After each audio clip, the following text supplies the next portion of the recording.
আইন শৃঙ্খলা পরিস্থিতি নিয়ে ঢালাও অভিযোগ শাহবাগ পল্টনের বক্তৃতার মতো সংসদে স্বরাষ্ট্রমন্ত্রী তীব্র প্রতিবাদ বিরোধী দলের সহনশীল আচরণের প্রত্যাশা স্পিকারের। মক্কা চুক্তি ইতিবাচক, নতজানু পররাষ্ট্রনীতির কবর রচনা করেছে বাংলাদেশ, সংসদে বললেন পররাষ্ট্রমন্ত্রী। সৌর বিদ্যুৎ নিয়ে কাজ করার আশ্বাস চীনের রাষ্ট্রদূতের। দেশ ও জাতির স্বার্থে দল নিরপেক্ষভাবে কাজ করার প্রত্যয় রাষ্ট্রপতির। নির্বাচন কমিশনকে সততার সঙ্গে কাজ করার আহ্বান, সিইসির সাক্ষাৎ। নেপালে আকস্মিক বন্যায় প্রাণহানি বেড়ে ৩ শতাধিক, নিখোঁজ ১৫০০-এর বেশি। সংসদে শোক প্রস্তাব, কোনো বাংলাদেশের হতাহতের তথ্য নেই। দেখছিলেন সংবাদ শিরোনাম, এবার বিস্তারিত। গত ৬ মাসের আইন শৃঙ্খলা পরিস্থিতি নিয়ে উদ্বেগ প্রকাশ করেছে বিরোধী দলীয় সংসদ সদস্যরা। এ বিষয়ে জাতীয় সংসদে স্বরাষ্ট্রমন্ত্রীকে প্রশ্ন করা হলে উত্তপ্ত হয়ে ওঠে সংসদের আলোচনা। পরে স্পিকারের হস্তক্ষেপে পরিস্থিতি স্বাভাবিক হয়। স্বরাষ্ট্রমন্ত্রী কি law and order situation restore করতে পেরেছে কিনা? মাননীয় স্বরাষ্ট্রমন্ত্রী। ধন্যবাদ মাননীয় স্পিকার। এটা প্রশ্ন হলো না পল্টনের বক্তৃতা হলো বুঝতে পারিনি। আইন শৃঙ্খলা পরিস্থিতির উন্নতি হয়েছে কি হয় নাই সেটা তো দৃশ্যমান। বাংলাদেশে আজ পর্যন্ত বর্তমান সরকার দায়িত্ব নেওয়ার পর থেকে এই মুহূর্ত পর্যন্ত যত হেনিয়াস ক্রাইম হয়েছে, অপরাধ সংগঠিত হয়েছে, ২৪ ঘন্টা ৪৮ ঘন্টা ক্ষেত্রের মধ্যে ৭ ঘন্টার ভিতরে অপরাধী গ্রেপ্তার হয়েছে। মাননীয় বিরোধী দলীয় সদস্যবৃন্দ, আপনারা অনুগ্রহ করে স্বরাষ্ট্রমন্ত্রীর বক্তব্য শুনবেন।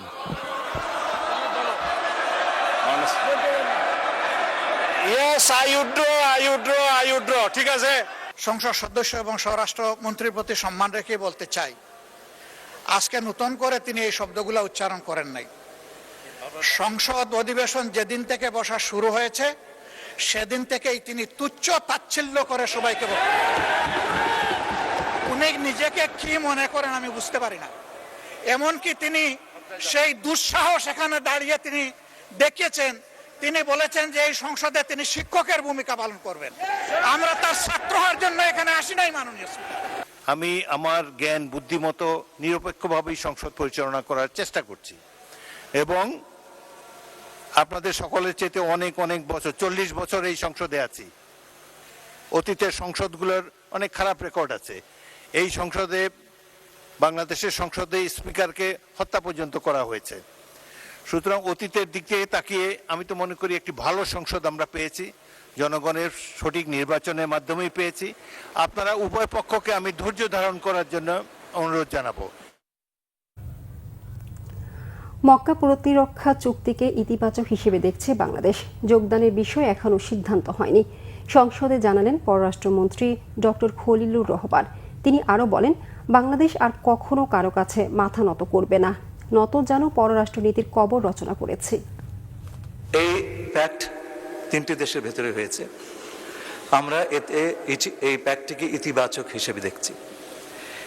এতে যোগদান করার বিষয়টি এখনো আসেনি, কারণ এটা নির্ভর করছে যারা এই প্যাক্টের সদস্য তাদের অভিপ্রায়ের উপর। তারা যদি অভিপ্রায় প্রকাশ করেন বাংলাদেশকে এই প্যাক্টে নেবার জন্য, তাহলে পরে আমরা নিশ্চয়ই সেটা ইতিবাচকভাবে বিবেচনা করব। আমাদের প্রধানমন্ত্রীর নেতৃত্বে এই পররাষ্ট্রনীতি আমরা এগিয়ে নিয়ে যাব এবং আর কখনো বাংলাদেশ কারো কাছে মাথা নত করবে না। আমরা নতজানু পররাষ্ট্রনীতির কবর রচনা করেছি। বাংলাদেশের জ্বালানি সংকট মোকাবেলায় বিকল্প জ্বালানি হিসেবে সৌর বিদ্যুৎ নিয়ে কাজ করবে চীন, জানিয়েছেন দেশটির রাষ্ট্রদূত ইয়াও ওয়েন। সকালে সচিবালয়ে স্থানীয় সরকার মন্ত্রী ডক্টর আব্দুল মঈন খান এবং প্রতিমন্ত্রী মীর শাহে আলমের সঙ্গে বৈঠকে একথা জানান তিনি। বৈঠক শেষে স্থানীয় সরকার প্রতিমন্ত্রী একথা বলেন। তিনি জানান, বর্জ্য ব্যবস্থাপনা, পানি ব্যবস্থাপনা ও নবায়নযোগ্য জ্বালানি সহ বেশ কিছু খাতে বাংলাদেশের চীনের যে বিনিয়োগ আছে তা ধারাবাহিক রাখার আশ্বাস দিয়েছে চীন। বিএনপি সরকারের সাথে রাষ্ট্রীয় সম্পর্কের পাশাপাশি বেইজিং রাজনৈতিক সুসম্পর্ক বজায় রাখবে বলে স্থানীয় সরকার প্রতিমন্ত্রী জানান। এদিকে চীনের রাষ্ট্রদূত জানান, বাংলাদেশে বর্জ্য ব্যবস্থাপনা, নবায়নযোগ্য জ্বালানি, টেকসই পানি সরবরাহ ও ব্যবস্থাপনা সহ বেশ কিছু বিষয়ে বিনিয়োগে আগ্রহী চীন। প্রধানমন্ত্রী তারেক রহমানের চীন সফর শেষে ঢাকা বেইজিং সম্পর্ক অনন্য উচ্চতায় পৌঁছেছে বলেও এ সময় রাষ্ট্রদূত উল্লেখ করেন। রাষ্ট্রীয় দায়িত্ব পালন ও রাষ্ট্রের কল্যাণে সম্পূর্ণ দল নিরপেক্ষভাবে কাজ করার প্রত্যয় ব্যক্ত করেছেন রাষ্ট্রপতি মির্জা ফখরুল ইসলাম আলমগীর। বৃহস্পতিবার সকালে বঙ্গভবনে কর্মকর্তা ও কর্মচারীদের নিয়ে দরবার হলে অনুষ্ঠিত রাষ্ট্রপতির প্রথম দরবারে তিনি এমন প্রত্যয় ব্যক্ত করেন। এ সময় তিনি আরও বলেন, রাষ্ট্রপতি হিসেবে দায়িত্ব পালনের পর কারো প্রতি তার কোনো রাগ অনুরাগ থাকবে না। দেশ, রাষ্ট্র ও জনগণের স্বার্থই হবে তার একমাত্র লক্ষ্য। যে কোনো পরিস্থিতিতে জনগণের আস্থা অর্জন, সততা, নিষ্ঠা, আন্তরিকতা ও দায়িত্বশীলতা নিশ্চিতের উপর গুরুত্বারোপ করেন রাষ্ট্রপতি। এ সময় তিনি বঙ্গভবনের কর্মকর্তা কর্মচারীদের নিষ্ঠা, আন্তরিকতা ও সততার সঙ্গে নিজ নিজ দায়িত্ব পালনের আহ্বান জানান। আমি এখন সম্পূর্ণভাবে একজন দল নিরপেক্ষ মানুষ এবং আমার রাষ্ট্রের রাষ্ট্রপতি হিসেবে দায়িত্ব গ্রহণ করার পরে আমি সব কিছুর রাজনীতির ঊর্ধ্বে আমি থাকবো বলেই আমি শপথ নিয়েছি এবং আমার জন্য কোনো রাগ, বিরাগ, অনুরাগ কোনো কিছুর জন্য থাকবে না। আমার সামনে একটাই মূল উদ্দেশ্য, লক্ষ্য, সেটা হচ্ছে আমার দেশ, আমার রাষ্ট্র, আমার জনগণ। রাষ্ট্রপতি মির্জা ফখরুল ইসলাম আলমগীরের সঙ্গে সৌজন্য সাক্ষাৎ করেছেন প্রধান নির্বাচন কমিশনার AMM নাসির উদ্দিনের নেতৃত্বে বাংলাদেশ নির্বাচন কমিশনের 4 সদস্যের এক প্রতিনিধি দল। সাক্ষাৎকালে রাষ্ট্রপতি গণতন্ত্রকে প্রাতিষ্ঠানিক, শক্তিশালী ও সুসংহত করার উপর জোর দেন এবং নির্বাচন কমিশনকে নিরপেক্ষতা, সততা ও দায়িত্বশীলতার সঙ্গে কাজ করার আহ্বান জানান।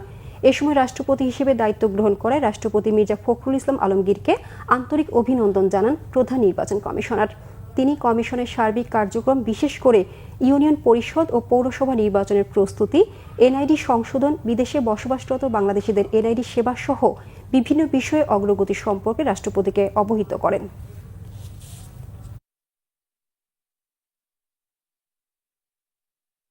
আন্তর্জাতিক প্রসঙ্গ। নেপালে পাহাড়ি ঢলে সৃষ্ট আকস্মিক বন্যা ও ভূমিধসে প্রাণহানি বেড়ে দাঁড়িয়েছে অন্তত 332 জনে। ভেসে গেছে হাজারো মানুষ। নিখোঁজদের উদ্ধারে চলছে তল্লাশি অভিযান। ভয়াবহ এই প্রাকৃতিক দুর্যোগের 24 ঘন্টা পার হলেও সন্ধান মেলেনি অন্তত 1,500 মানুষের। এদের মধ্যে পর্যটক আছেন 800-ও বেশি। নেপালের ট্যুরিজম বোর্ড জানিয়েছে, পর্যটকদের মধ্যে ভারতের 177 জন, যুক্তরাষ্ট্রের 63 জন, যুক্তরাজ্যের 33 জন, কানাডার 25 জন, ইউক্রেনের 54 জন, অস্ট্রেলিয়ার 34 জন, জার্মানির 8 জন ছাড়াও দক্ষিণ কোরিয়া, দক্ষিণ আফ্রিকা ও জাপানের নাগরিক রয়েছেন। দুর্গম পাহাড়ি এলাকা হওয়ায় তল্লাশির জন্য ব্যবহার করা হচ্ছে হেলিকপ্টার। এই হেলিকপ্টার থেকে ফেলা হচ্ছে দুর্গতদের জন্য খাবার, তাঁবুসহ জরুরি সরঞ্জাম। স্থানীয় সময় বুধবার সকালে নেপালের উত্তরাঞ্চলীয় ভোটে কোশি নদীতে ব্যাপক ঢল নামে। বানের পানিতে ভেসে যায় তিব্বত সীমান্তবর্তী রসুয়া জেলার ঘরবাড়ি, যানবাহন, সেতুসহ বিভিন্ন অবকাঠামো। সবচেয়ে বেশি ক্ষতিগ্রস্ত তিমুরে ও সেব্রুবেশি এলাকা। নেপালের বিদ্যুৎ কর্তৃপক্ষ জানিয়েছে, বন্যায় রাসুয়াগ্রি, চিলিমে, ত্রিশুলি তীরের জলবিদ্যুৎ প্রকল্প ক্ষতিগ্রস্ত হয়েছে।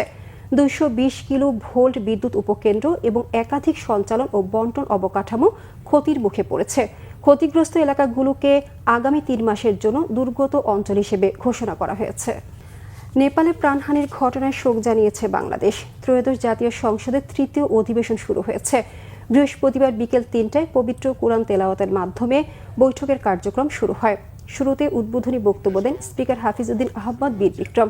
এ সময় সাবেক স্পিকার ব্যারিস্টার জবির উদ্দিন সরকার সহ সাবেক সংসদ সদস্য ও বিশিষ্ট ব্যক্তিদের মৃত্যুতে শোক প্রস্তাব গৃহীত হয় এবং তাদের স্মরণে 1 মিনিট নীরবতা পালন করা হয় এবং তাদের আত্মার মাগফিরাত কামনায় মোনাজাত করা হয়। একই সাথে নেপালে প্রাণহানির ঘটনায় শোক জানানো হয়। এ সময় চিফ হুইপ নুরুল ইসলাম মনি জানান, নেপালে বাংলাদেশের পক্ষ থেকে ত্রাণ কার্যক্রম চালানোর প্রস্তুতি নিতে সেনাবাহিনীকে নির্দেশ দিয়েছেন প্রধানমন্ত্রী।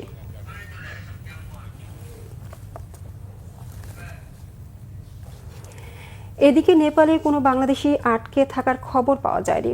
যদি জীবিত অথবা মৃত কারো খবর পাওয়া যায় তাহলে দ্রুত তাদের ফিরিয়ে আনতে বাংলাদেশ সরকার প্রস্তুত আছে বলে জানিয়েছেন পররাষ্ট্রমন্ত্রী ডক্টর খলিলুর রহমান। দুপুরে পররাষ্ট্র মন্ত্রণালয়ে সাংবাদিকদের একথা বলেন তিনি। মন্ত্রী বলেন, দেশটির এই বিপদে সর্বাত্মক সাহায্য দিতে প্রস্তুত বাংলাদেশ। আমরা কারো নাম বাংলাদেশের জনগণের পক্ষ থেকে নেপালে যে ভয়াবহ প্রাকৃতিক দুর্যোগ ঘটেছে সে বিষয়ে আমাদের সহমর্মিতা, আমাদের শোক জ্ঞাপন করেছি। আমরা তাদেরকে সর্বাত্মক সহযোগিতার অফার করেছি। আমরা তো এখনো পর্যন্ত জানতে পারিনি যে কোনো বাংলাদেশি এতে এফেক্টেড হয়েছেন কিনা। যদি হয় তাহলে পরে আমাদেরকে যেন জানান এবং আমরা তাদের সঙ্গে সম্পূর্ণভাবে সহযোগিতা করব, তাদেরকে ফেরত যে অবস্থায় তারা আছেন তাদেরকে ফেরত আনা, এই বিষয়ে যথাযথ ব্যবস্থা। চট্টগ্রামের সীতাকুণ্ডের ফৌজদার হাটে জলিল টেক্সটাইল মিলস লিমিটেডের প্রায় ৫৫ একর জমি ও স্থাপনা এবার ব্যবহার হবে অত্যাধুনিক অস্ত্র তৈরিতে। কৌশলগত নিরাপত্তা বৃদ্ধির অংশ হিসেবে সামরিক বাহিনীর সক্ষমতা বাড়াতে যেখানে তৈরি হবে আধুনিক ও যুগোপযোগী সমরাস্ত্র ও সামরিক সরঞ্জাম। এছাড়া বাংলাদেশে তৈরি সমরাস্ত্রকে রপ্তানিমুখী শিল্পে পরিণত করার পরিকল্পনা করছে সেনাবাহিনী। চট্টগ্রাম থেকে শাহেদা পিয়ার রিপোর্ট, ক্যামেরায় ছিলেন সাইফুল ইসলাম। 1961 সালে প্রায় 55 একর জায়গায় যাত্রা শুরু হয়েছিল সুতা ও কাপড় তৈরির প্রসিদ্ধ এই জলিল টেক্সটাইলের। পরবর্তীতে লোকসান গুনতে গুনতে 2004 সালে তা পুরোপুরি বন্ধ হয়ে যায়। অবশেষে নানা প্রক্রিয়া শেষে সেই টেক্সটাইলের জায়গায় এখন হতে যাচ্ছে সমরাস্ত্র কারখানা। সেনাবাহিনীর হাতে জলিল টেক্সটাইল মিলস লিমিটেডের জমি হস্তান্তর উপলক্ষে মিল প্রাঙ্গণে বৃহস্পতিবার চুক্তি সই হয় বাণিজ্য মন্ত্রণালয় ও সেনাবাহিনীর বাংলাদেশ অর্ডিন্যান্স ফ্যাক্টরির BOF এর মধ্যে। কেবল অভ্যন্তরীণ চাহিদাই নয়, বাংলাদেশে তৈরি সমরাস্ত্রকে রপ্তানিমুখী শিল্পে পরিণত করার কথা বলছেন সেনাপ্রধান। এই যে যত লোক এখান থেকে ছাঁটাই হয়ে চলে গেছে তার দ্বিগুণ তিনগুণ লোক এর কর্মসংস্থান এখানে হবে এবং এটা একটা রপ্তানিমুখী শিল্পে আমরা রূপান্তর করতে চাচ্ছি। এ সময় প্রতিরক্ষা উপদেষ্টা বলেন, কখনো যুদ্ধ পরিস্থিতি তৈরি হলে শুধু আমদানি করা অস্ত্রের মাধ্যমে যুদ্ধ চালিয়ে যাওয়া সম্ভব হবে না। তাই নিজেদের সক্ষমতা বৃদ্ধিতে দেশের প্রতিরক্ষা শিল্পকে ঘিরে নানা কার্যকর পদক্ষেপ নিয়েছে সরকার। অন্য দেশের উপর নির্ভরশীল হয়ে আমরা কখনো দীর্ঘভাবে যুদ্ধ চালাতে পারবো না। আমাদের একটা আনইন্টারাপ্টেড সাপ্লাই চেইন লাগবে এবং সেই সাপ্লাই চেইন আমরা অবশ্যই প্রতিষ্ঠিত করব এবং সেটা করার জন্যই আমাদেরকে এই প্রতিরক্ষা শিল্পকে প্রতিষ্ঠিত করতে হবে। আর বাণিজ্য মন্ত্রী বলেন, যুগের সাথে তাল মিলিয়ে প্রতিরক্ষা শিল্প ও প্রযুক্তির বৈপ্লবিক পরিবর্তন ছাড়া বিকল্প নেই। নিজেদের চাহিদা মিটিয়ে বাংলাদেশ সেনাবাহিনী অস্ত্র রপ্তানি করতে চাইলে সে বিষয়ে সরকার সব ধরনের সহায়তা করবে। আমরা চাই আমাদের সব ধরনের পণ্য বাইরের পৃথিবীতে সমাদৃত হবে। আর প্রতিরক্ষা সামগ্রীর রপ্তানি এটার মেজারমেন্ট শুধু ডলার ইউরো দিয়ে হবে না। এই সক্ষমতার মানে হচ্ছে you are placing your country at a different league, at a different height, at a different level. এক সময় সুতা তৈরির জন্য বেশ সুনাম ছিল এই টেক্সটাইলের। নতুন ভূমিকায় এবার অত্যাধুনিক অস্ত্র ও সামরিক সরঞ্জাম তৈরির মধ্য দিয়ে সমর খাতে গৌরব অর্জন করবে বলে আশা সংশ্লিষ্টদের। শাহেদা পিয়া, বাংলা ভিশন, চট্টগ্রাম। জাইকার অর্থায়নে কক্সবাজার সৈকতে নির্মিত হচ্ছে দৃষ্টিনন্দন একটি সড়ক। এটির কাজ শেষ হলে মৌসুমী পর্যটকদের যাতায়াত সুবিধা বাড়বে, যানজট এড়িয়ে সহজেই শহর থেকে সৈকতে যাওয়া যাবে, বাড়বে পর্যটন ও অর্থনৈতিক কর্মকাণ্ড। পরিবেশের কারণ দেখিয়ে স্থানীয় কেউ আপত্তি তুললেও এটি পরিবেশের সাথে সাংঘর্ষিক নয় বলে জানিয়েছেন স্থানীয় সংসদ সদস্য লুৎফুর রহমান কাজল। মোর্শেদুর রহমান খোকনের তথ্য ছবিতে রিপোর্ট।